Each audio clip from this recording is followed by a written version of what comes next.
Hello, my name is Terry Darby. For this reflection, I choose chronic illness. Because this topic has a personal meaning for me, I have witnessed my husband's journey with uncontrolled diabetes and hypertension, which progressed to end-stage kidney disease and ultimately become a kidney transplant recipient. Experiencing this journey as a spouse gave me a deeper understanding of how chronic illness affects not only the patient but also the family. That experience has influenced the way I think about nursing. I have seen how chronic illness can affect the person's physical health, independence, emotion, daily routines, and quality of life. I also learned that managing chronic illness is not always a simple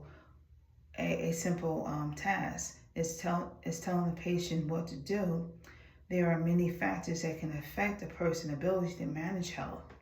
When caring for a patient with chronic illness, I will apply the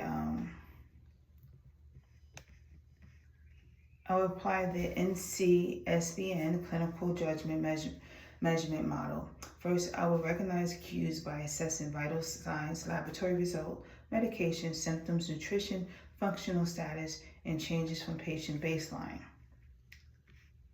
I will also analyze cues to determine what they mean and identify signs that the patient condition may be worsened. I will prioritize hypotheses by determining which problem present the greatest risk to the patient.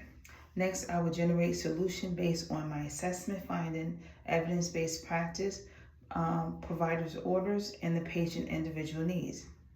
I will take action by implementing appropriate intervention, communication concerns, and providing educational support. Finally, I will evaluate the outcome by reassessing the patient and determine whether the intervention was effective. If the patient did not improve, I will reassess and modify the plan of care. This experience will help me understand the SLO number 2 because I am learning to interpret functional health and chronic illness to make appropriate nursing judgment, and also demonstrate the EPSLO number 2 because I am applying nursing process to provide a safe, quality, and individual care. Personally, this reflection reminds me that behind every diagnosis is a person, a family experience, an illness together. My husband's journey has strengthened my empathy and taught me not to make assumptions about what a patient or family is experiencing. As a professional nurse, I want to use both my clinical knowledge and my understanding of the human experience to listen, advocate, think critical, and provide compassionate and evidence-based care.